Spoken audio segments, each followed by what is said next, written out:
क्या हालचाल है बच्चों। तो आज अपन डिस्कस करने वाले हैं पीरियोडिक टेबल। पीरियोडिक टेबल में एनएससीसी में काफी सारे सवाल हैं, लगभग 30-32 सवाल हैं हमारे पास, उसको अपन डिस्कस कर लेंगे।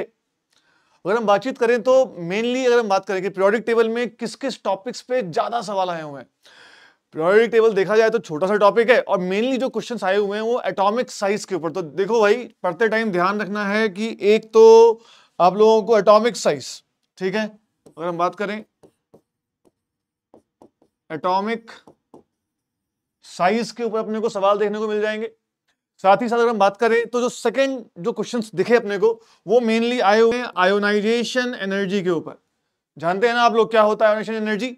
और उसके बाद कुछ सवाल देखने को मिले अपने को इलेक्ट्रॉन एफिनिटी के ऊपर। तो ये तीन टॉपिक्स के ऊपर अपने को मैक्सिमम क्वेश्चन देखने को मिले हैं। लगभग 30-32 सवाल हैं, 1-1.5 घंटे में अपन उसको डिस्कस कर लेंगे। आइए शुरू करते हैं चीजों को। अगर हम बातचीत करें तो अपने पास जो पहला सवाल है, the correct order of ionic radii of Rb plus Br minus Sr2 plus and Sc minus 2। मेरे भाई लगभग आप लोगों ने पढ़ रखा है कि जो अनायन होता है उसका साइज बड़ा होता है। अनायन, उसके बाद आता है न्यूट्रल वाला और कैटायन। अगर हम नॉर्मली यहां लिखता हूं मैं अगर साइज के बारे में कि साइज के बारे में अगर हम बातचीत करें तो सबसे ज्यादा साइज अपने पास अनायन का होता है, नेगेटिव चार्ज स्पीशीज का। उसके बाद अगर हम बात करें न्यूट्रल वाले की बारी आती है, क्या हो जा रहा है, न्यूट्रल वाले की बारी आती है और मेरे प्यारे बच्चों उससे पहले आता है अपने पास कैटायन। अगर आप अपने ऑप्शंस को देखते हैं, देखो भाई क्या ऑप्शन है, माइनस वाले का साइज सबसे बड़ा है, देखने में तो अच्छा लग रहा है, लेकिन उसके जस्ट बाद प्लस वाला है ऐसा स्ट्रोंशियम प्लस 2। इतना मजा नहीं आ रहा अपने को देख के।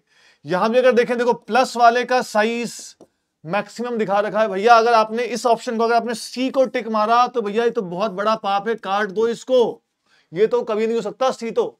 उसके बाद देखो यहां पर बी वाले को देखते हैं, बी वाले को, बी वाला देख के तो बढ़िया लग रहा है यार, माइनस साइन प्लस प्लस, जितना ज्यादा माइनस, देखो अगर हम कंपेयर करें Br माइनस को और साथ में Sc माइनस 2 को, भैया सेलेनियम पे -2 चार्ज है तो उसका साइज बड़ा हो जाएगा, ब्रोमीन पे -1 चार्ज, उसका साइज थोड़ा छोटा हो जाएगा। तो भैया एकदम सही लिखा हुआ है। और स्ट्रोंशियम और रुबिडियम में भी देख लो, रुबिडियम पे +1 चार्ज है और स्ट्रोंशियम पे +2 चार्ज है, इसका मतलब रुबिडियम का साइज बड़ा होने वाला है। तो भैया इसका आंसर साफ साफ सरल भाषा में अपन बी मार के निकल जाएंगे। आओ देखते हैं अगला सवाल क्या है। अगला सवाल फिर से हमारे पास 2023 से आया हुआ है। If an element after OG atomic number अपने पास 118 दिया हुआ है। आप जानते हैं ना भैया कि आज हमारे पास अगर हम बात करें, हमारा पीरियोडिक टेबल जो है वो 118 पे खत्म हो जाता है। और 118 पे जब वो खत्म होता है तो 118 जो एलिमेंट है, इसको मैं आपसे लोकेशन अगर पूछूं, लोकेशन क्या है इसकी, तो आप जानते हैं कि सर ये तो 7th पीरियड में आता है कि नहीं। इसका अगर अपन ग्रुप पूछे कौन से ग्रुप में आता है, तो ये भी आप जानते हैं कि ये 118वें ग्रुप में आता है, अरे 18th ग्रुप में आता है ना, 18th ग्रुप में आता है, 7th पीरियड में आता है। और इसका अगर ब्लॉक की बात करें तो ब्लॉक कौन सा होता है, तो सर जी 18th ग्रुप तो हमारे पास पी ब्लॉक में होता है। और अगर हमारा 118 खत्म हो रहा है तो सोचो कि 119 कहां आएगा, 119 वापस। हमारा पीरियोडिक टेबल चालू कैसे होता है भैया, तो सर जी यहाँ एस ब्लॉक होता है, फिर हमारे पास डी ब्लॉक होता है, फिर हमारे पास पी ब्लॉक होता है, ये हो गया एस, ये हो गया आपके पास डी, ये हो गया पी, नीचे हम लोग बनाते हैं अपना एफ ब्लॉक। तो 118 के बाद 119 जो है, 118 यहां हमारा आखिरी वाला है 118। इसके बाद 119 कहां आने वाला है, ऑब्वियस सी बात है यहीं पर आएगा। तो उसका पीरियड क्या हो जाएगा, उसका पीरियड 7th के बाद 8th पीरियड हो जाएगा, ब्लॉक उसका एस हो जाएगा। तो इसका आंसर अपने पास क्या पहचान पा रहे हैं कि इसका आंसर अपने पास 8s अपने को दिखाई दे देगा। अच्छा, अगर मैं इस तरह के सवालों की थोड़ी और बात करूं, इसमें एक तरह का सवाल और आ सकता है। फॉर एग्जाम्पल आइए हम उसको डिस्कस करते हैं। मान लो ऐसा सवाल आ गया कि कल को, आज हमारे पीरियोडिक टेबल में टोटल 7 पीरियड है, कल को मान लो 8 पीरियड आ गए, 9 पीरियड आ गए, भैया तुम्हारे बाल बच्चे हो गए और एलिमेंट्स डिस्कवर होते जा रहे हैं। मान लो कल को हमारे पास 10th पीरियड आ गया,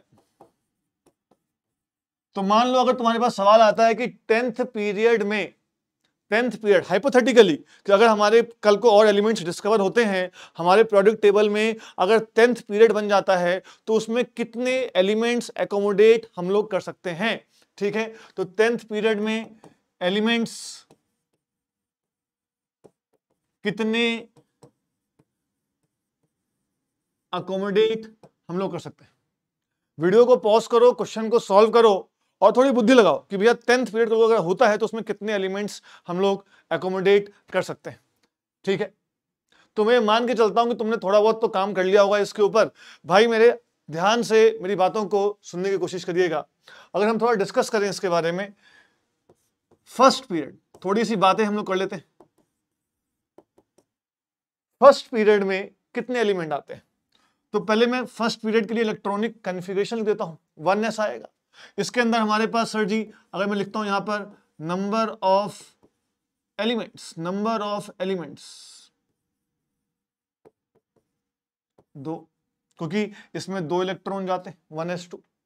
अगर हम लोग सेकेंड पीरियड की बात करें मेरे प्यारे बच्चों, तो सेकेंड पीरियड में 2s2 2p6, number of elements 8, क्योंकि 8 इलेक्ट्रॉन जा रहे हैं, s में 2 जा रहे हैं, p में 6 जा रहे हैं।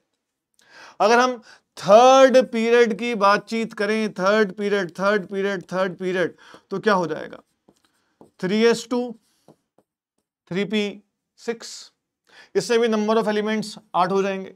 फोर्थ की अगर हम बात करते हैं तो फोर्थ में क्या होगा बताइए मुझे, 4s आएगा, फिर 3d आएगा, फिर 4p आएगा। भाई साहब यहां 2, यहां 10, यहां 6, कुल संख्या कितनी हो जाएगी, 18।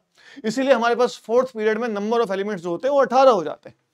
ठीक इसी तरीके से अगर अपन लोग फिफ्थ पीरियड की बात करें तो वहां भी हो जाएगा 5s 4d 5p, वहां भी कितने हो जाएंगे, 18 हो जाएंगे। यहां 2, यहां 10, यहां 6। सिक्स्थ पीरियड की बात करें, सिक्स्थ की, तो 6s आएगा, 4f आएगा, 5d आएगा और 6p आ जाएगा। प्यारे बच्चों आओ इलेक्ट्रॉन्स डाल देते हैं, यहां 2, यहां 14, यहां 10, यहां 6, कितना हो गया 32, 32 टोटल।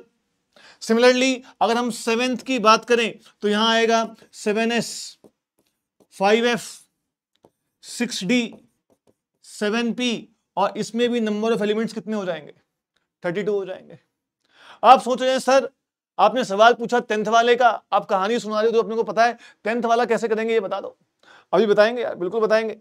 थोड़ा इसको छोटा कर देते हैं पहले स्ट्रिक्ट करके, ताकि इसको अपन रेफरेंस के लिए यूज करेंगे, है ना। इसको छोटा करके अपन ने यहां साइड में लगा दिया, ठीक है, इसका यूज करेंगे हम लोग। अब एक चीज पे ध्यान देते हैं कि ये जो हमने यहां पे सीक्वेंस लिखा है, ये 1s 2s 2p 3s 3p 3d 4s 3d 4p, ये सीक्वेंस आया कैसे था। तो इसके लिए आप जानते हैं कि एनसीईआरटी में एक बहुत सुंदर सा चित्र बना हुआ है। चित्र पहले मैं आपको इस क्वेश्चन को करने का मेथड 1 बनाता हूं, जो एकदम मजदूरी वाला मेथड है। आओ देखते हैं, सवाल तो सॉल्व हो जाएगा, मजदूरी वाले मेथड से देखते हैं। भैया मान लीजिए मैं यहां लिख रहा हूं 1s, फिर लिखा मैंने 2s 2p, फिर लिखा मैंने 3s 3p 3d, फिर लिखा मैंने 4s 4p 4d 4f, फिर लिखा मैंने 5s 5p 5d 5f 5g, फिर लिखा मैंने 6s 6p 6d 6f 6g 6h, फिर लिखा मैंने 7s 7p 7d 7f 7g 7h। उसके बाद आप जानते हैं 7i भी आएगा, जरूरत नहीं है उसकी। फिर आएगा 8s 8p 8d 8f 8g 8h 8i 8d चलता रहेगा। 9s 9p 9d 9f, अरे मिट जा भाई, 9f, सो ऑन चलता रहेगा। यहां लिख दिया मैंने 10s 10p 10d and so on, ये भी चलता रहेगा। अब आप जानते हैं अपने को यहां पर निशान बनाने हैं, निशान तीर, है ना, ऊपर की तरफ नहीं, इस तरीके से। आपने देखा होगा एनसीईआरटी में सुंदर सा चित्र बना हुआ है कि नहीं। तो इस सुंदर से चित्र को मैं दोबारा यहां बना दे रहा हूं, और कुछ नहीं कर रहा हूं, और कुछ नहीं कर रहा हूं, घबराना नहीं है, ठीक है। सही चल रहा है सब कुछ, लग तो अच्छा सा रहा है। लग तो बढ़िया रहा है मेरे भाई, आ जाओ आ जाओ आ जाओ। हाँ, बन गया बन गया बन गया, ये अपन ने बना दिया। अब यहां ध्यान देना, आओ मेरी बातों पे ध्यान दो। यहां देखो, फर्स्ट पीरियड चालू कहां से हुआ था? एस से स्टार्ट हुआ, 1S से। सेकेंड पीरियड स्टार्ट कहां से हुआ? एस से स्टार्ट हुआ, पी पे खत्म हुआ। 2S पे स्टार्ट हुआ, 2P पे खत्म हुआ। थर्ड पीरियड स्टार्ट कहां से हुआ? 3S से स्टार्ट हुआ, 3P पे खत्म हुआ। फोर्थ पीरियड स्टार्ट कहां से हुआ? 4S से हुआ, खत्म कहां हुआ? 4P पे हुआ, बीच में 3D आया। फिफ्थ पीरियड स्टार्ट कहां होगा? सारे बोलो जल्दी से। 5S पे होगा, खत्म कहां होगा? 5P पे होगा, बीच में क्या आएगा? 5D आएगा। सिक्स्थ पीरियड स्टार्ट कहां होगा? 6S से होगा, खत्म कहां होगा? 6P पे होगा, बीच में क्या आएगा? तो बीच में सर जी ये देखिए 4F आया है और 5D आया है। सेवेंथ पीरियड स्टार्ट कहां होगा? S पे होगा, 7S, खत्म कहां होगा? 7P पे होगा, बीच में क्या आएगा? तो बीच में 5F आया, 6D आया। वैसे ही हमें 10th पीरियड की बात करनी है, तो 10th पीरियड स्टार्ट कहां होगा? 10S पे होगा, खत्म कहां होगा? 10P पे होगा, बीच में कुछ तो आएगा, उसी के लिए तो हमने कहानी बनाई है। तो ये देखिए 10S के बाद 6H दिख रहा है आप लोगों को? 10S के बाद बीच में क्या आएगा? तो सर जी बीच में आपके हिसाब से 6H आएगा, बिल्कुल आएगा। उसके बाद क्या आएगा? देखो बच्चों 7G आएगा, ठीक है सर जी 7G आ गया। उसके बाद क्या आएगा? देखो देखो देखो 8F आएगा, 8F भी आ गया। उसके बाद देखो क्या आएगा? 8F के बाद क्या आएगा? 9D आएगा सर, 9D आएगा। और उसके बाद 10P आएगा। तो अपने को 10S से 10P के बीच में क्या क्या आएगा वो अपन ने पता लगा लिया। अब आओ इलेक्ट्रॉन डाल देते हैं, आओ आओ आओ इलेक्ट्रॉन भी डाल दें इनके घर में, आओ देखते हैं। तो सर जी S में तो जाएंगे 2 इलेक्ट्रॉन, बिल्कुल ठीक, S में 2 इलेक्ट्रॉन डाल दिए अपन ने। सर जी P के बारे में पता है अपने को, P में जाते हैं 6 इलेक्ट्रॉन, लो भैया P में 6 इलेक्ट्रॉन भी डाल दिए। D में कितने जाएंगे सर जी? D में 10, F में 14, 4 से बढ़ रहे हैं बे। S में 2, P में 6, 4 जोड़ दो, D में 10 और 4 जोड़ दो, F में 14 और 4 जोड़ दो, तो G में 18, H में कितने हो जाएंगे? 22 हो जाएंगे। और इन सबका सम निकाल, आओ सम भी निकाल लेते हैं। तो सर जी ये हो गया 22, ये हो गया 18, ये हो गया 14, जोड़ दो सर जी, ये 10 जोड़ दो, ये 6 जोड़ दो और ये 2 जोड़ दो, जोड़ लो भाई। तो कितना हो जाएगा? 6 4 10, 18 2 20, 2 22, 2 2 4 5 6 7, इलेक्ट्रॉन की संख्या आ गई 72।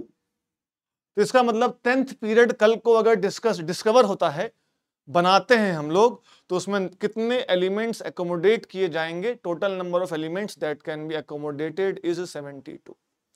ये हो गया मेथड नंबर 1, जो एकदम गधा मजदूरी वाला मेथड होता है। आओ मेथड 2 पे आते हैं।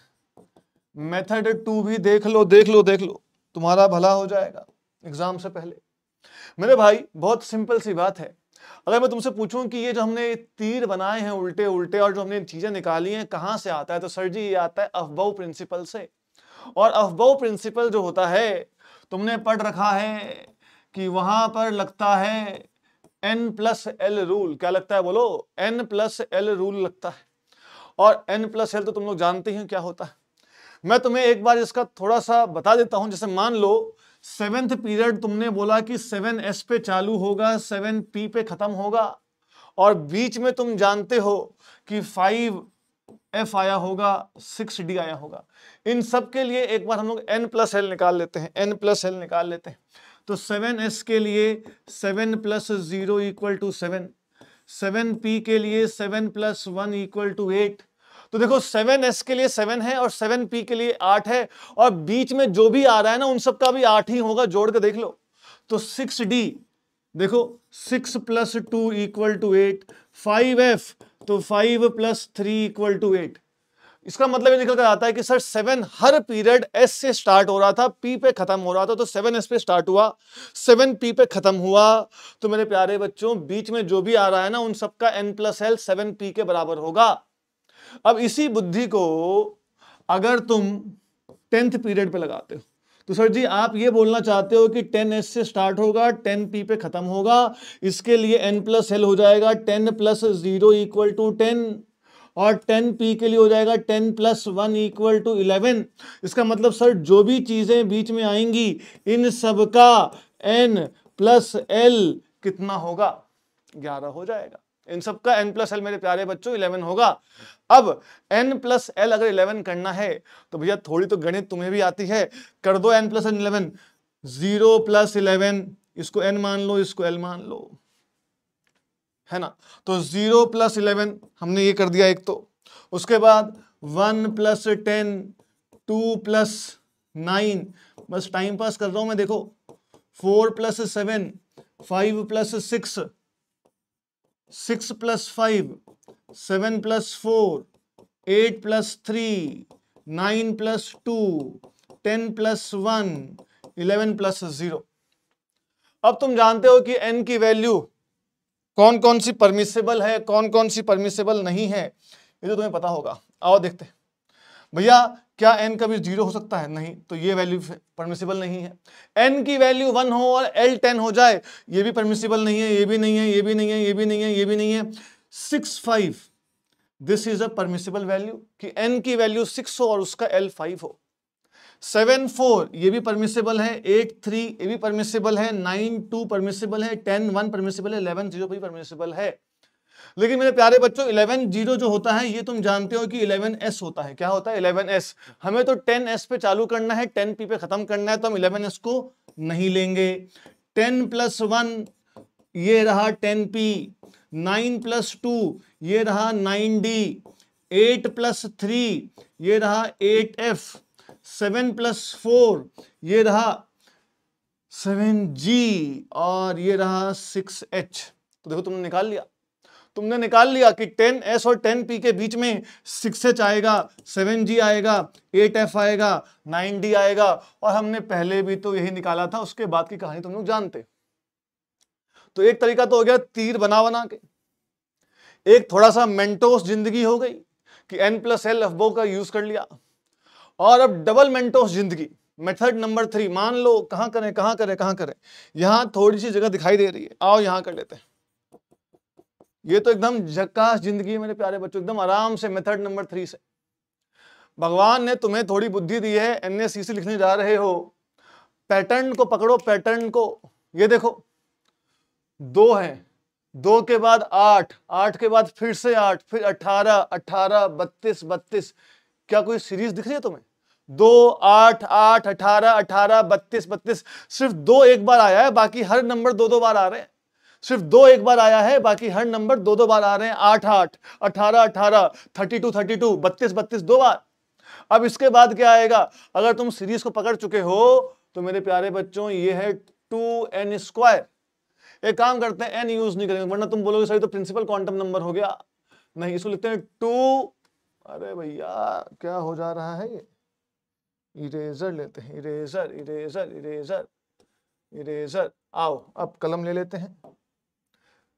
2x², जहां पे x की वैल्यू 1 से स्टार्ट हो। x की वैल्यू 1 डालो तो क्या आएगा? 2, तो पहला नंबर 2 ही था। x की वैल्यू 2 डालो तो 8 आ जाएगा, तो अगले 2 नंबर 8 हैं।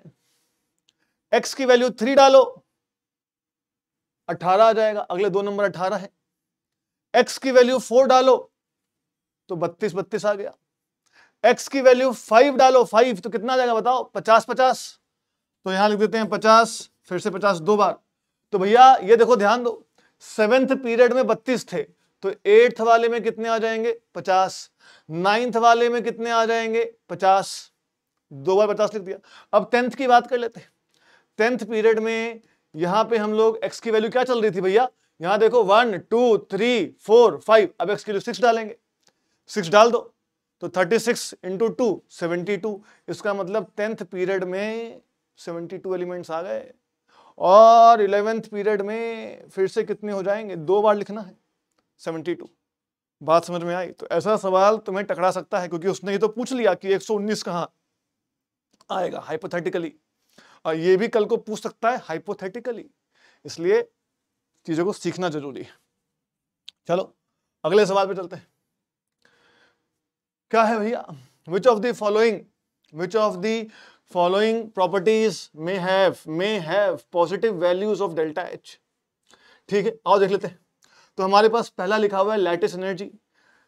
लैटिस एनर्जी क्या होता है? लैटिस एंथैल्पी अगर हम बातचीत करें, जैसे भैया देखो ध्यान से, लैटिस एंथैल्पी को दोनों तरीके से डिफाइन किया जाता है। दोनों तरीके सर, कौन से दो तरीके हैं?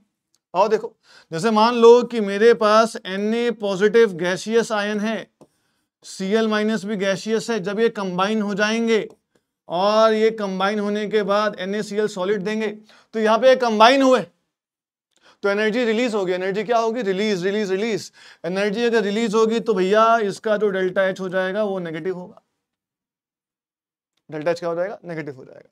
और इसको अगर हम दूसरे, it is the amount of energy released जब गैसियस कैटायन और अनायन आपस में कंबाइन होके अपने को आयोनिक सॉलिड दे रहा है। बात समझ में आ रही है?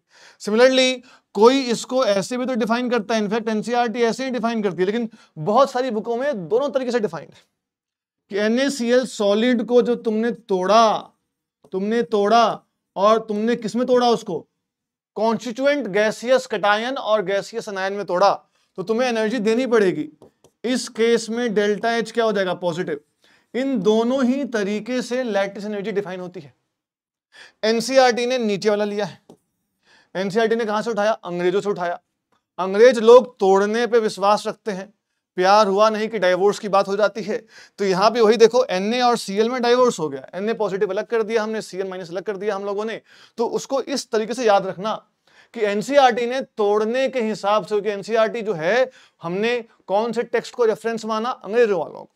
तो भैया डेल्टा एच एनसीईआरटी तो पॉजिटिव लेके चलती है।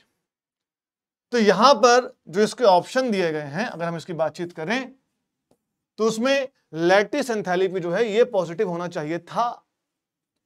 अगला है हाइड्रेशन एंथैल्पी। तुम सब जानते हो कि हाइड्रेशन एंथैल्पी क्या होती है?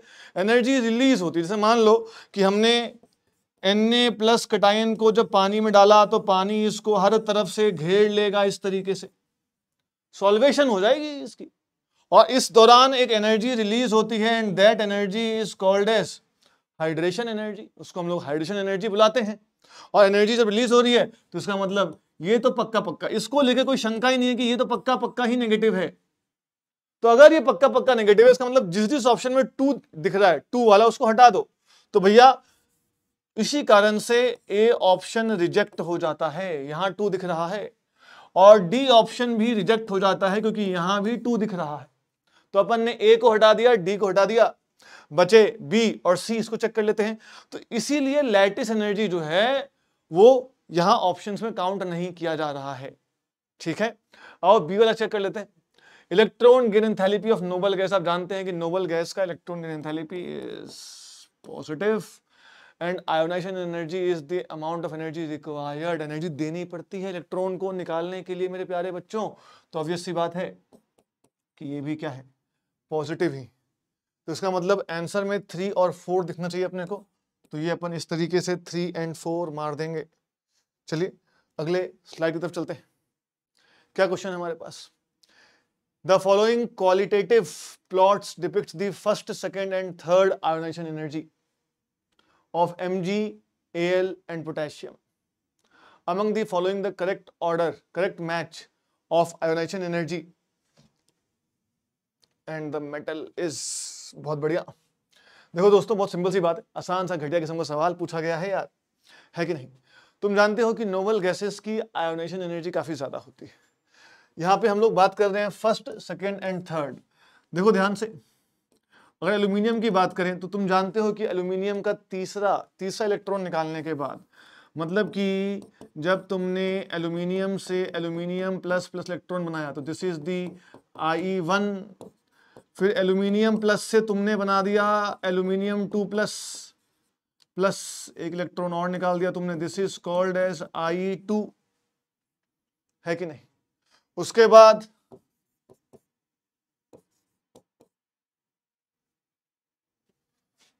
बाद एल्यूमिनियम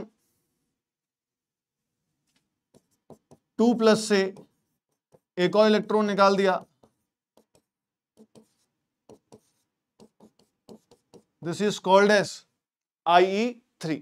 यही सेम काम अपन करेंगे मैग्नीशियम के लिए भी। आओ कर लेते हैं, यहां बाजू में कर लेते हैं। मैग्नीशियम के लिए अगर एक इलेक्ट्रॉन निकालेंगे अपन तो ये बन जाएगा। यहां पे जो एनर्जी इन्वॉल्व होगी that will be called as I1।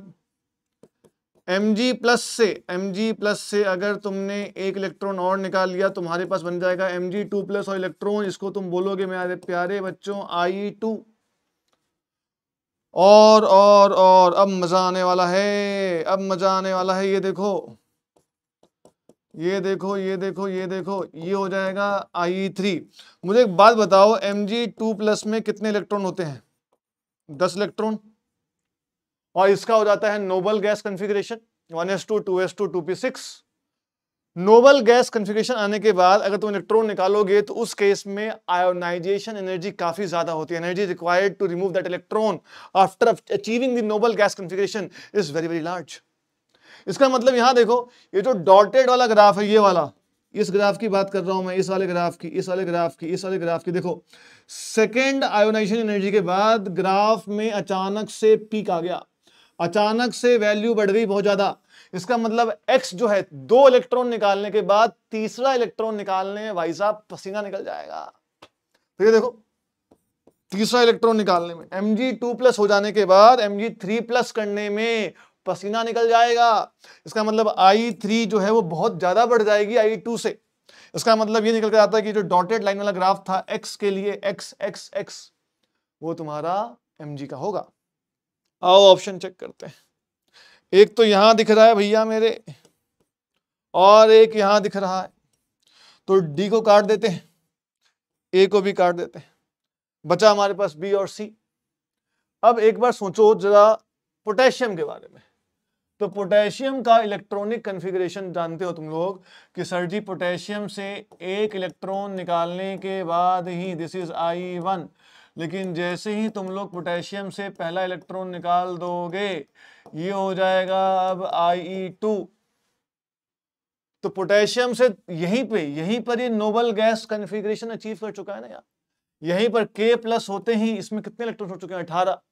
तो अब उससे इलेक्ट्रॉन निकालें, मतलब in fact in case of potassium after the removal of first electron second ionization energy काफी ज्यादा होगा, सेकेंड वाला काफी ज्यादा होगा। मतलब फर्स्ट के बाद सेकेंड वाले में अचानक से इंक्रीज दिखाई देगा। ये देखो भाई ये वाला, और ये किसका है? Y का है।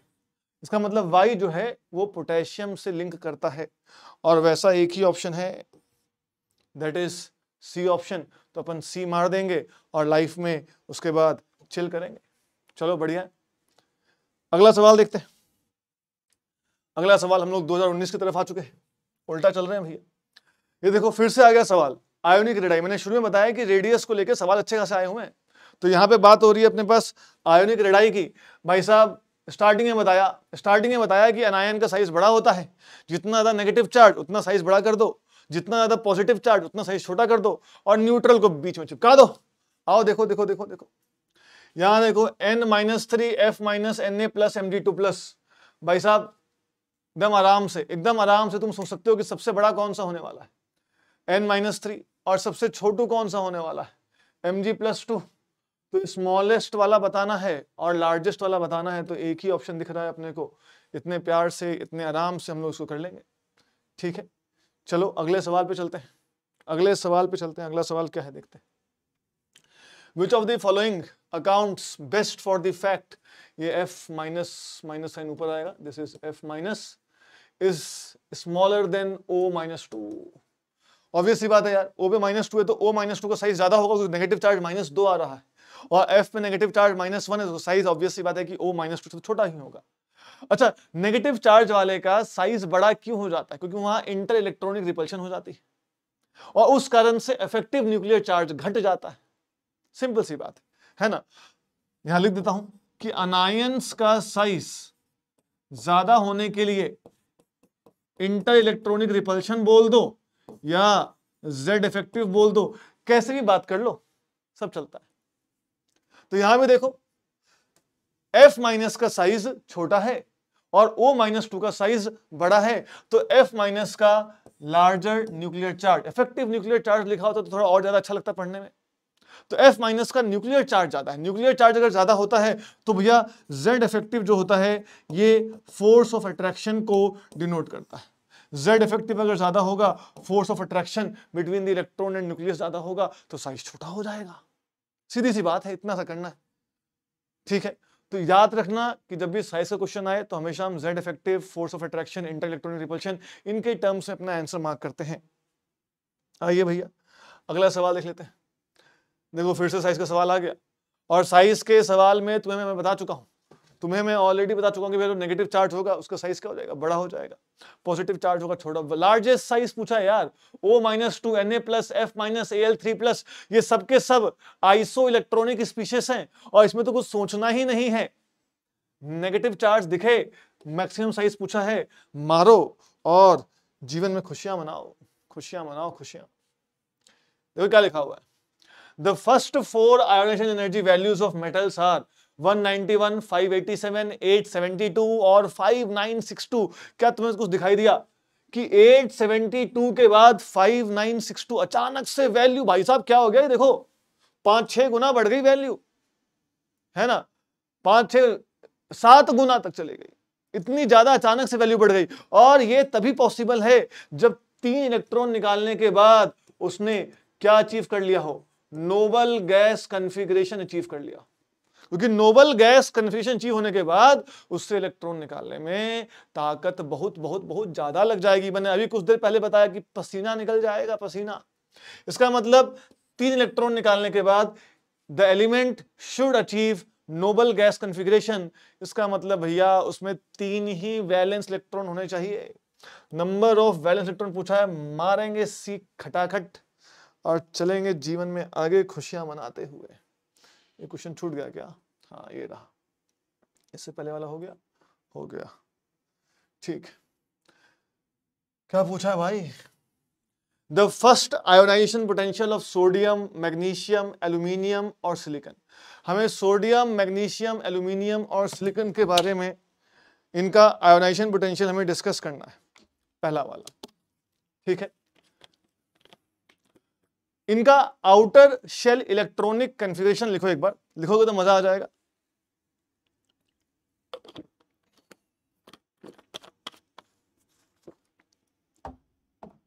हाँ जी, देखो जो सोडियम है ये हमारे पास 3s1 है, मैग्नीशियम हमारे पास 3s2 है, एल्यूमिनियम सर जी हमारे पास 3s2 3p1 है, और सिलिकॉन हमारे पास 3s2 3p2। अब मुझे बता दो कि सोडियम और मैग्नीशियम में किसमें से इलेक्ट्रॉन निकालना हमारे लिए ज्यादा मुश्किल होने वाला है। तो साफ साफ पता है कि मैग्नीशियम फुली फिल्ड है यार, 3s2 है उसकी एंडिंग वैलेंस शेल कॉन्फ़िगरेशन, और सोडियम का 3s1 है। तो मैग्नीशियम कंप्लीटली फिल्ड है, फुली फिल्ड है, वहां से इलेक्ट्रॉन निकालने में ताकत ज्यादा लगेगी, उसकी आयोनाइजेशन एनर्जी ज्यादा होगी। तो इसका मतलब सोडियम और मैग्नीशियम में सर जी कौन जीतेगा, मैग्नीशियम जीतेगा। तो यहां भी मैग्नीशियम जीत रहा है, ये तो गलत हो गया, यहां भी मैग्नीशियम जीत रहा है, ये भी गलत हो गया। तो या तो आंसर ए हो जाएगा या तो आंसर सी हो जाएगा, इतनी सिंपल सी बात है। अब सोचो कि मैग्नीशियम में हमने चेक कर लिया, एल्यूमिनियम और सिलिकॉन में चेक कर लो, एल्यूमिनियम और सिलिकॉन में चेक कर लो। तो बहुत ऑब्वियस सी बात है कि एल्यूमिनियम और सिलिकॉन लेफ्ट टू राइट अगर हम मूव कर रहे हैं तो ना ही केस फुली फील्ड का है ना ही केस हाफ फील्ड का है, साइज छोटा हो जाएगा, तो आयोनाइजेशन एनर्जी जो है बढ़ जाएगी। तो सिलिकॉन का ज्यादा होना चाहिए एल्यूमिनियम से, ये ज्यादा अच्छा ऑप्शन लग रहा है। यहाँ एल्यूमिनियम का ज्यादा किया हुआ है तो उसको काट देंगे, बस इतना ही तो करना था इसमें, है कि नहीं। आओ अगला सवाल देखते हैं। अगला सवाल है हमारे पास, the outer most electronic configuration of the most electron negative element. भैया मोस्ट इलेक्ट्रोनेगेटिव एलिमेंट हम तो बच्चों को रटवा देते हैं ना यार, कि हमारे पीरियोडिक टेबल में फ्लोरीन है, फिर ऑक्सीजन है, फिर नाइट्रोजन है, फिर क्लोरीन है, ये इन दोनों की लगभग लगभग सेम ही हो जाती है। तो इसको तो हम लोग बच्चों बोलते हैं phone call, phone call, FONCL, है ना। और मोस्ट इलेक्ट्रोनेगेटिव फ्लोरीन है भैया। तो फ्लोरीन आप लोग जानते हैं कि इसका valence shell configuration 2s2 2p5 होता है।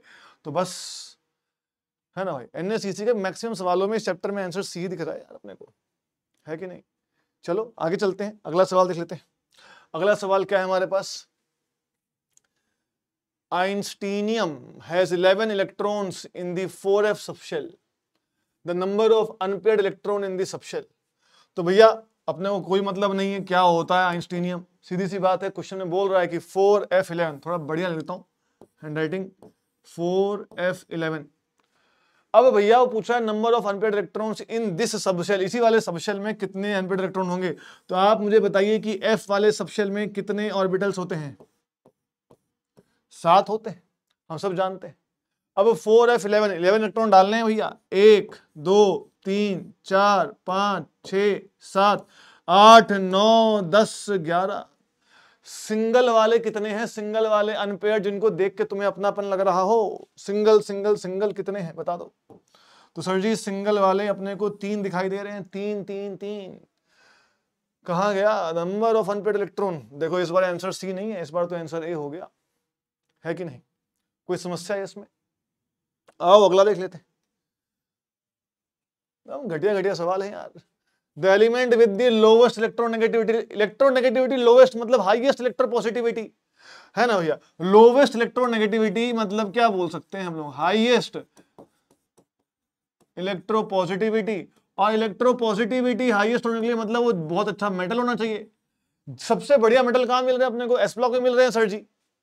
Sulphur non metal, iodine non metal, barium aluminium दोनों ही मेटल हैं, लेकिन बेरियम तो एस ब्लॉक का है, एस ब्लॉक का है, एस ब्लॉक का है, सबसे बढ़िया मेटल। इसका मतलब इसकी इलेक्ट्रोनेगेटिविटी सबसे कम हो जाएगी। बस बस इतना ही तो करना है। चलो अगले वाले पे आ जाओ। The number of valence electrons in an atom with configuration 1s2 2s2 2p6 3s2। भाई 2011 में सवाल आया हुआ है, और इसको भी बच्चे गलत कर देते हैं। उनको लगता है कि वैलेंस इलेक्ट्रॉन पूछ रहा है तो आखिरी वाला होगा, तो बच्चे मार के आते हैं सर जी 3p2, ये डी हो जाएगा इसका आंसर। नहीं रे नहीं, नहीं होगा डी। वैलेंस इलेक्ट्रॉन मतलब अगर हम बातचीत करें तो लास्ट शेल की बात हो रही है, सब शेल की बात नहीं हो रही, शेल। तो भैया हम तो बच्चों को रटवाते हैं, ऐसे बोलते हैं कि सबसे बड़ा जो प्रिंसिपल क्वांटम नंबर दिखे ना उसके इलेक्ट्रॉन काउंट कर लो, सबसे बड़ा प्रिंसिपल क्वांटम नंबर। यहां प्रिंसिपल क्वांटम नंबर 1 भी दिख रहा है, 2 भी दिख रहा है, 3 भी दिख रहा है। तो 3 वाले में टोटल कितने इलेक्ट्रॉन हैं, 4, एस में 2 पी में 2। तो भैया इसका आंसर हो जाएगा 4। कोई दिक्कत यहां तक बताओ, यहां तक कोई दिक्कत है तो बोल दो। चलो अगला सवाल देख लेते हैं। The group that has the species correctly listed in the order of decreasing radius. भाई साहब कोई मगजमारी नहीं करनी यार, साफ साफ आंसर दिख रहा है, डिक्रीजिंग रेडियस, डिक्रीजिंग रेडियस। ये देखो +2 चार्ज +3, तो +2 वाला छोटा होगा, +3 वाला और छोटा हो जाएगा। सबसे बड़ा कौन सा होगा मेरे प्यारे भाई, न्यूट्रल वाला। बस इतना सही तो करना था, है कि नहीं। बाकी सब तो चेक करने की जरूरत ही नहीं है यार। ये F- Br- I- कोई कंपैरिजन करने का मुद्दा दिखाई नहीं दे रहा यहाँ, ये तो पूरा ही घटिया है, कोई मतलब ही नहीं बनता इसको चेक करने का। ऐसे ऐसे सवाल तो अगर आ गए भाई तो सब फोड़ देंगे, सारे बच्चे फोड़ देंगे। अगला क्या है, द करेक्ट ऑर्डर, है कि नहीं, of increasing first ionisation energy. First ionisation energy का हमारे पास यहां पर क्या ऑर्डर होने वाला है, आओ देख लेते हैं।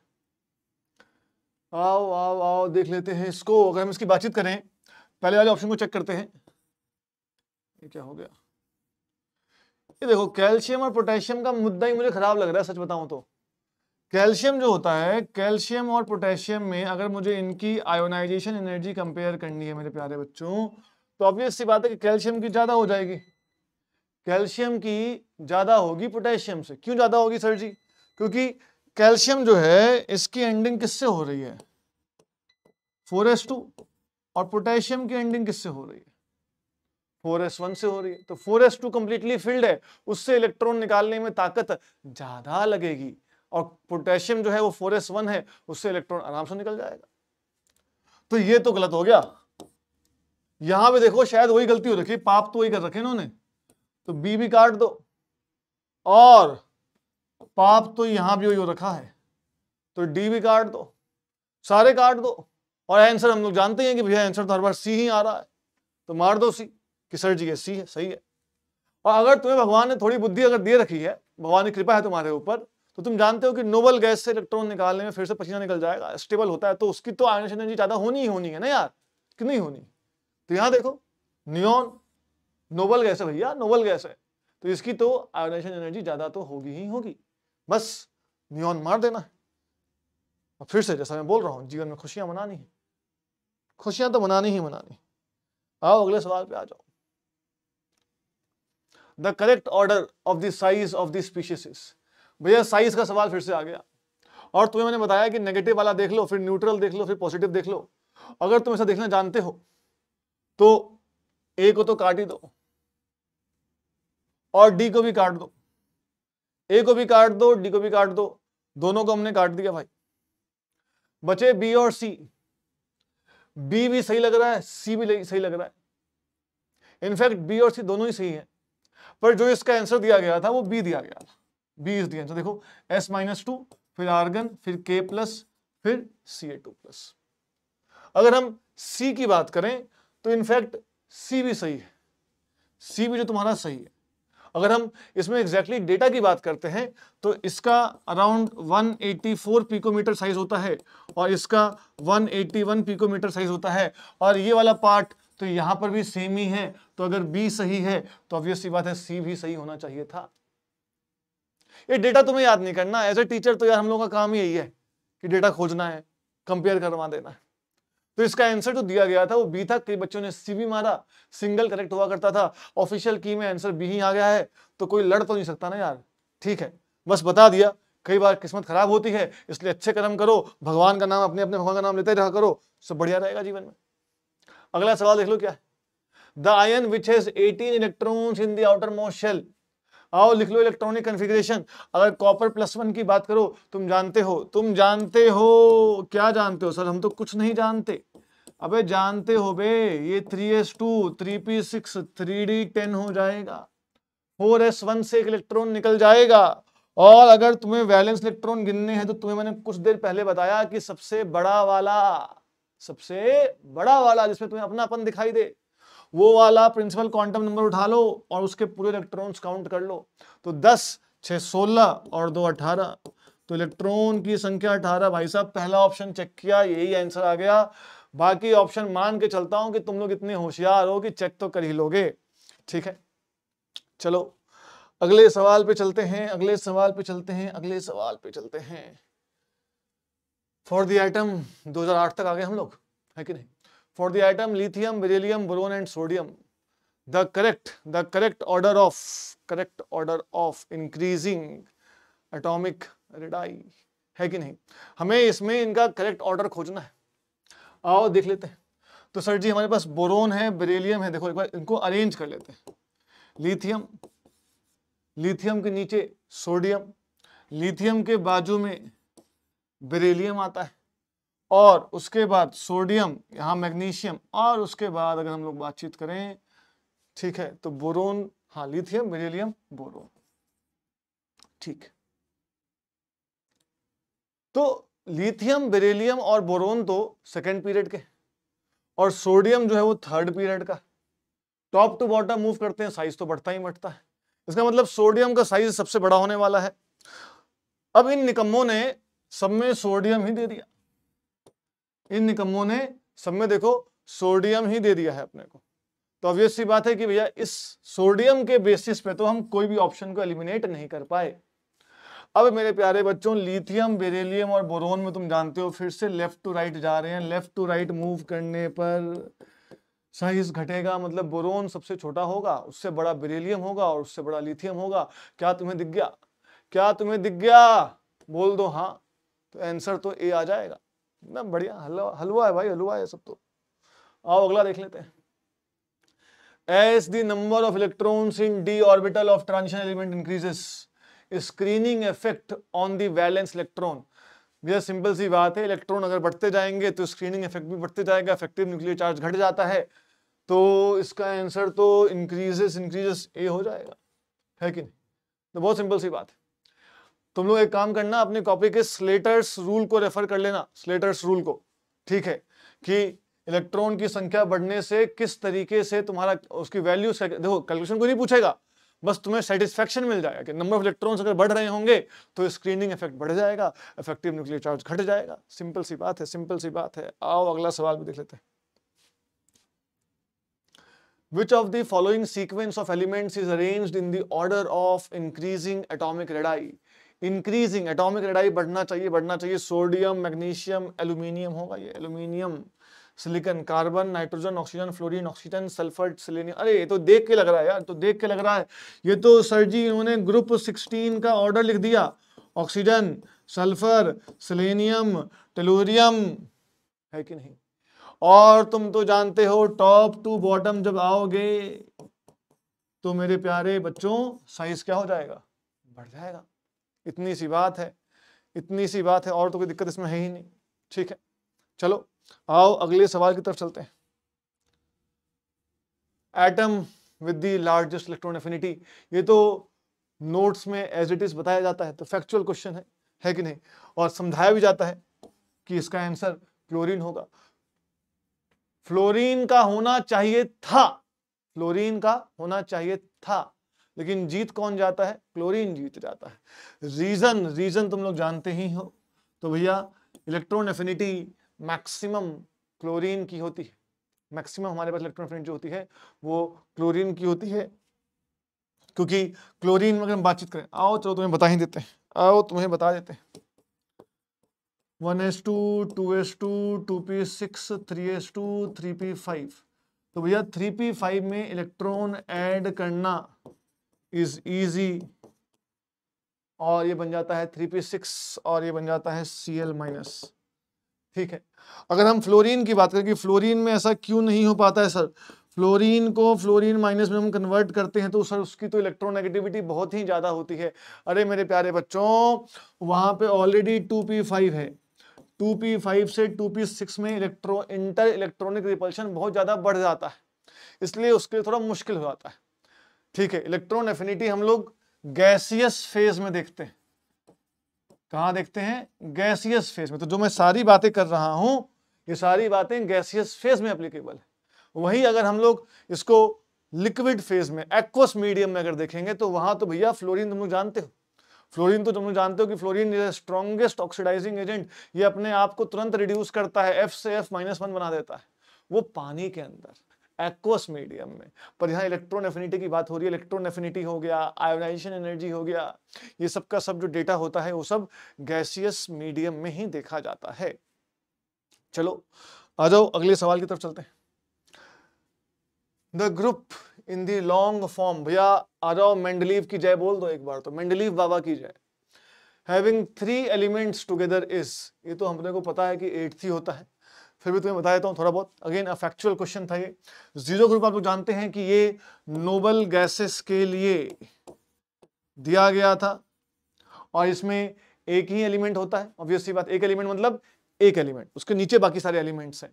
यहां पे उसने बोला कि 3 एलिमेंट एक साथ टुगेदर, यहां लिखा है 3 एलिमेंट्स टुगेदर एक साथ।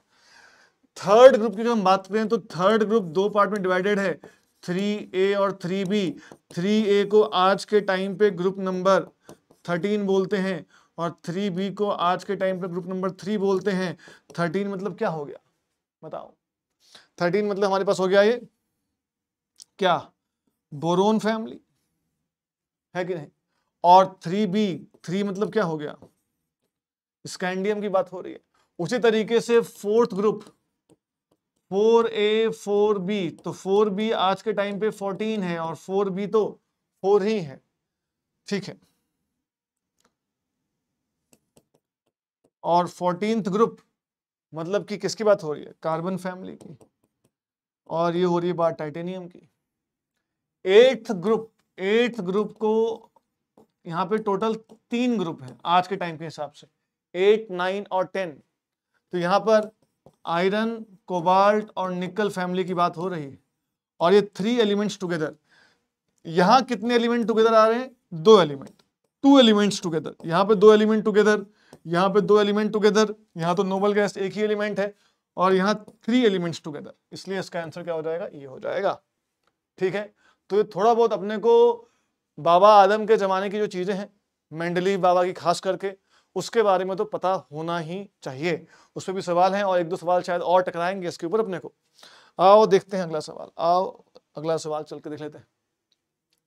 The element having electronegativity next to fluorine, अभी तो बतवाया भाई, फोन कॉल फ्लोरीन।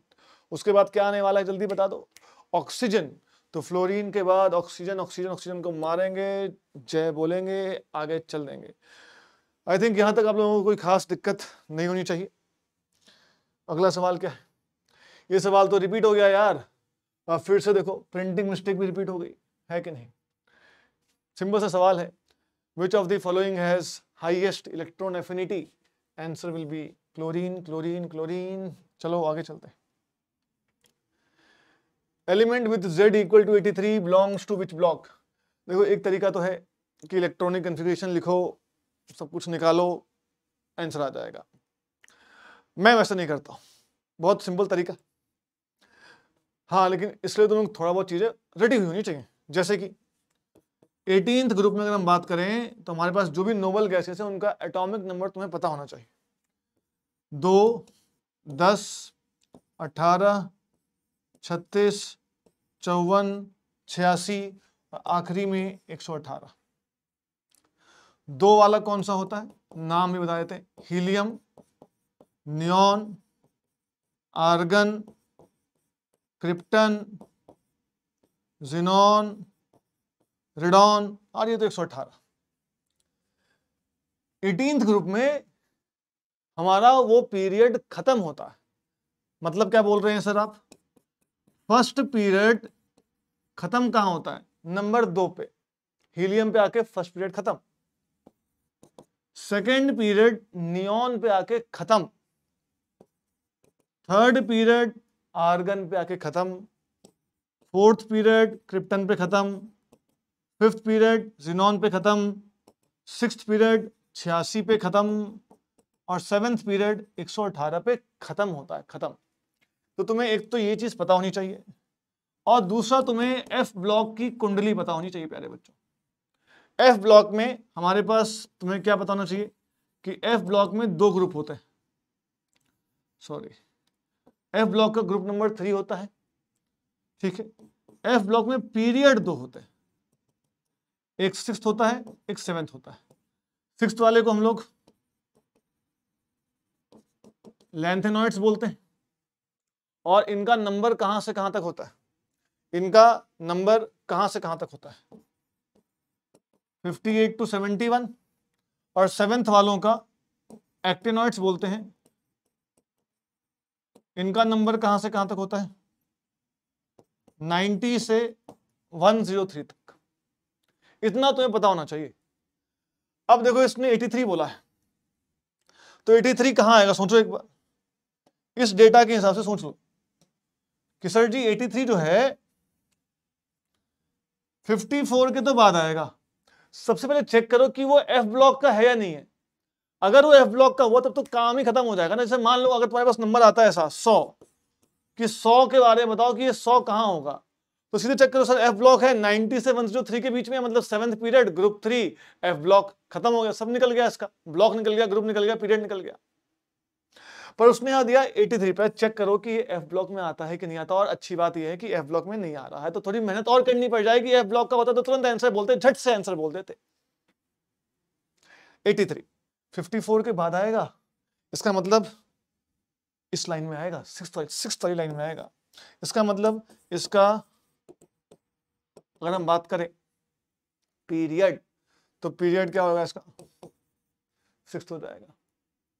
उसके बाद 83, थोड़ी बुद्धि लगाओ, 86 आ रहा है 18th पीरियड में, 85 कहां आएगा 17th पीरियड में, 84 कहां आएगा 16th पीरियड में, 83 कहां आएगा 15th पीरियड में। इसका मतलब, सॉरी ग्रुप की बात, मैं ग्रुप की बात कर रहा था, यहां पर पीरियड तुम लोग निकाल चुके हैं ऑलरेडी। तो उसका ग्रुप क्या हो जाएगा, group will be 15th group. और 15th ग्रुप कौन से ब्लॉक में आता है, तो तुम्हें ये तो पता है 1 और 2 एस ब्लॉक, 3 से लेके 12 तक डी ब्लॉक और 13 से 18 पी ब्लॉक। तो भैया जी अगर ये 15th ग्रुप में आ रहा है तो इसका ब्लॉक क्या हो जाएगा, पी ब्लॉक हो जाएगा। क्वेश्चन डिस्कशन के साथ साथ उसको सोचने का तरीका भी सिखाया जा रहा है, सीख लो चीजों को कि इस तरीके से सोचा जाता है ऐसे क्वेश्चंस में। ठीक है, आई होप आप लोगों को यहाँ तो कोई दिक्कत नहीं होगी। चलिए अगले सवाल की तरफ चलते हैं। The ion having a noble gas electronic configuration is, इनमें से कौन से आयन का नोबल इलेक्ट्रॉनिक गैस कन्फिग्रेशन है? भाई साहब सेलेनियम देख के मैं टिक मार दूंगा, क्योंकि ऑक्सीजन, सल्फर, सेलेनियम, टेलुरियम, इन सबको दो दो इलेक्ट्रॉन और चाहिए। अब ये ग्रुप 16 में है, 2 इलेक्ट्रॉन मिलते ही इनकी इलेक्ट्रॉनिक कन्फिग्रेशन 18th ग्रुप के जैसी हो जाएगी, है या ना? बताइए। तो ऑब्वियस सी बात है कि selenium -2 will be having the electronic configuration of a noble gas. बाकी जो ऑप्शंस दिए भी हुए हैं, आयरन 3+, क्रोमियम 3+, कॉपर प्लस, इन सब में आप लोग आराम से लिख के भी चेक कर सकते हैं, बट वो टाइम पास करने जैसी बात हो जाएगी तो कोई मतलब उसको दिखाई नहीं दे रहा मुझे। चलिए अगला 2004 तक पहुंच चुके हैं हम लोग, है कि नहीं? 2004, the group in the periodic table that contains the elements in all the different physical states at room temperature. All the different physical state मतलब कि solid भी होना चाहिए, liquid भी होना चाहिए और गैस भी होना चाहिए। भाई साहब ध्यान रखना, fluorine gas, chlorine gas, bromine liquid, iodine solid. ये आपने बहुत बार देखा है, पी ब्लॉक पढ़ा है वहां देखा है आप लोगों ने, और थर्मोकेमिस्ट्री में भी जब हम लोग स्टैंडर्ड स्टेट्स पढ़ाते हैं, एंथैल्पी ऑफ फॉर्मेशन वगैरह, वहां पे भी इस चीज को डिस्कस किया जाता है। तो ये डेटा तो अपने को पता है। इसका मतलब कहीं ना कहीं ग्रुप 17 की बात हो रही है, और ग्रुप 17 जो यहाँ पे नंबर यूज किए गए हैं ये ओल्ड कन्वेंशन के हिसाब से हैं। तो 7A, अभी मैंने बताया आप लोगों को AB वाला क्लासिफिकेशन जो हम लोग कर रहे थे क्वेश्चन कि 3 एलिमेंट एक ग्रुप में होने चाहिए, तो सेम वैसा ही क्वेश्चन है ये। 7A मतलब बात हो रही है यहाँ पर ग्रुप 17 की, 4A मतलब ग्रुप 14 की बात हो रही है। ठीक है, सिंपल सी चीज थी। चलिए अगले सवाल की तरफ चलते हैं हम लोग। अगला सवाल क्या है? The atom of an element X contains 27 electrons. 27 electron है यार। आज के टाइम पे तो इन सवालों का कोई मतलब ही नहीं बनता है ना? मतलब ये कोबाल्ट की बात हो रही है। किसकी बात हो रही है प्यारे बच्चों? कोबाल्ट की बात हो रही है, और कोबाल्ट एक डी ब्लॉक में आता है। इसे तो मतलब आज के टाइम पे तो इन सब क्वेश्चन में 10 सेकंड भी देना पाप हो जाएगा। पी ब्लॉक, एस ब्लॉक काट दो, यहाँ भी डी ब्लॉक लिखा है, यहाँ भी डी ब्लॉक लिखा है, पैरामैग्नेटिक होगा ही होगा। 27 इलेक्ट्रॉन है तो 27 एक ऑड नंबर है, और कोई मतलब नहीं बनता यार कुछ डिस्कस करने का इसमें। तो paramagnetic belongs to d block. That's it regarding this question. अगला सवाल, the diagonal relationship in the periodic table arises. Diagonal, तिरछी निगाहों वाली रिलेशनशिप, जैसे कि लिथियम की नजर, तिरछी नजर किस पे रहती है? अरे ये क्या हो गया? लिथियम की तिरछी नजर होती है मैग्नीशियम के ऊपर। उसी तरीके से बेरिलियम की तिरछी नजर एल्यूमिनियम के ऊपर होती है। और एनसीईआरटी में आप देखिएगा एक बार जाके, एनसीईआरटी में साफ साफ अक्षरों में लिखा हुआ है कि मेरे भाई इसका चार्ज अपॉन रेडियस, मतलब लिथियम प्लस और Mg2+ का चार्ज बाई साइज का रेशियो, चार्ज बाई रेडियस का रेशियो, चार्ज बाई साइज का रेशियो, और बेरिलियम 2+ और एल्यूमिनियम 3+ के लिए भी चार्ज बाई साइज का रेशियो मोटा मोटा लगभग सेम ही होता है। इसी कारण से उसमें उनकी बिहेवियर भी सेम दिखाई देती है, and that is the major reason for the diagonal relationship. I hope बहुत सिंपल सी बात है, आपको आराम से समझ में आ गई होगी। चलिए अगला सवाल देख लेते हैं। Due to addition of electrons in the, तो सवाल रिपीट हो गया यार, ये तो रिपीट हो गया। अभी तो बताया था कि भैया इलेक्ट्रॉन अगर हम ऐड करेंगे, इलेक्ट्रॉन अगर ऐड करेंगे तो स्क्रीनिंग इफेक्ट, शील्डिंग इफेक्ट बढ़ जाता है, इफेक्टिव न्यूक्लियर चार्ज घट जाता है। और मैंने आपको बताया था कि अपने नोट्स में से स्लेटर्स रूल को रिवाइज कर लीजिएगा, तो आपको इसके बारे में और ज़्यादा डिटेल में क्लैरिफिकेशन कैलकुलेशन के साथ दिखाई दे जाएंगी। तो मेरे प्यारे बच्चों, आंसर विल बी इंक्रीजेस। ठीक है, चलिए अगला सवाल। Which element of third row मतलब सोडियम वाले की बात हो रही है ना, सोडियम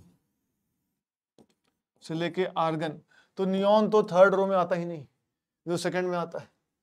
और chlorine, sodium, silicon left to right move करते हैं, साइज छोटा हो जाता है। तो बिगेस्ट तो यार एस ब्लॉक, सोडियम, जिंदाबाद, खत्म। आओ अगला देखते हैं। अगला क्या है? The outer most electronic configuration of one of the elements, configuration of one of the element is 5f2, है ना, 5f2 6d1 7s2, this elements belongs to, भाई साहब 7s2 चल रहा है। 7s2 अगर चल रहा है तो तुम लोग जानते हो कि हम लोग किस पीरियड की बात कर रहे हैं, है कि नहीं? 7s2 अगर चल रहा है तो हम लोग 7th पीरियड की बात कर रहे हैं।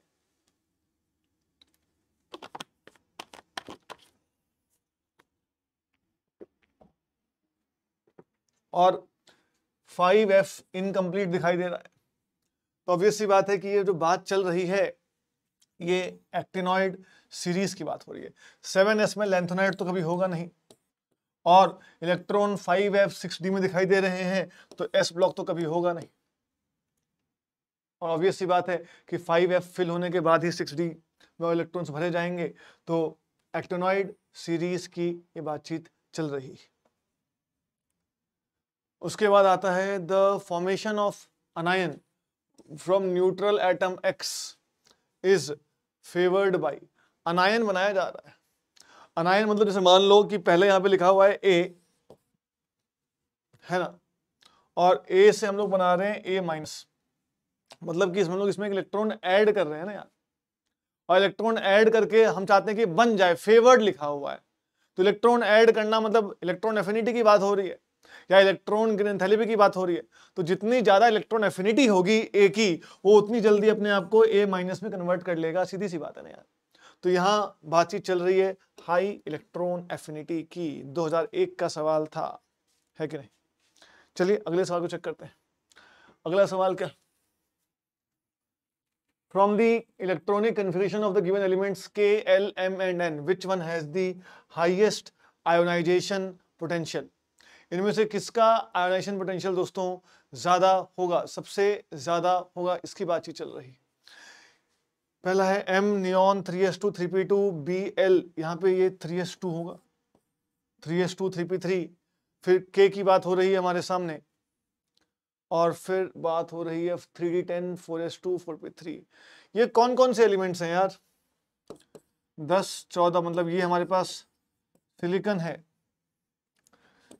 ये हमारे पास देख के तो लग रहा है फास्फोरस है, और ये हमारे पास 3s2 3p1, ऑब्वियस सी बात है एल्यूमिनियम की बात हो रही है, और 3d10 4s2 4p3 4s2 4p3 मतलब फास्फोरस के नीचे, है ना, मतलब कि ये शायद आर्सेनिक की बात हो रही। और इनमें से किसका आयोनाइजेशन पोटेंशियल ज्यादा होगा? आर्सेनिक तो नीचे आता है तो साइज उसका बढ़ जाएगा, और सिलिकॉन, फास्फोरस, एल्यूमिनियम में फास्फोरस का आयोनाइजेशन एनर्जी ज्यादा होगा, आयोनाइजेशन पोटेंशियल ज्यादा होगा, बिकॉज ये 3p3 है, और 3p3 हाफ फिल्ड है। हाफ फिल्ड है तो स्टेबिलिटी ज्यादा है, स्टेबिलिटी ज्यादा है तो इलेक्ट्रॉन निकालने में जो एनर्जी लगती है, जिसको हम लोग आयोनाइजेशन एनर्जी बोलते हैं, उसकी वैल्यू भी ज्यादा होगी। बस बस बस बस। आओ देखें अगला सवाल। यार फिर से साइज का सवाल। Smallest size sodium plus all these 4 are isoelectronic species, और जानते हैं अनायन का साइज। मान लो अगर यही सवाल आता लार्जेस्ट के साथ, तो क्या मारते भाई हम लोग? उसमें हम लोग अपना आराम से A मारते और लाइफ को एंजॉय करते। अगला सवाल इसके बाद खत्म, क्या बात है।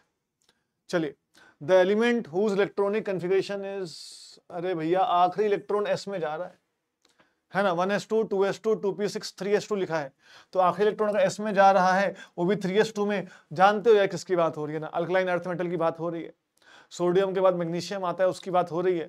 तो मैग्नीशियम तो सर एक बहुत अच्छा मेटल है। कब का सवाल है यार ये, 2000 का सवाल, 2000 का सवाल है ये सब कोई सवाल है?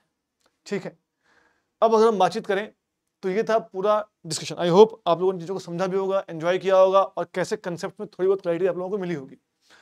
रिवीजन, थोड़ा सा अपने नोट्स को रिवाइज करिए, इन क्वेश्चंस को प्रैक्टिस करिए, देखिए चीज़ों को दोबारा, और होमवर्क है आप लोगों का क्वेश्चंस को दोबारा देखना, वही रिवीजन करना, पेपर लगाइए। अब तो बस कुछ ही दिन बाकी हैं एग्जाम में, है कि नहीं? ठीक है, and that's all from my and. Thank you very much, keep studying, मस्त रहे, स्वस्थ रहें, बढ़िया रहें।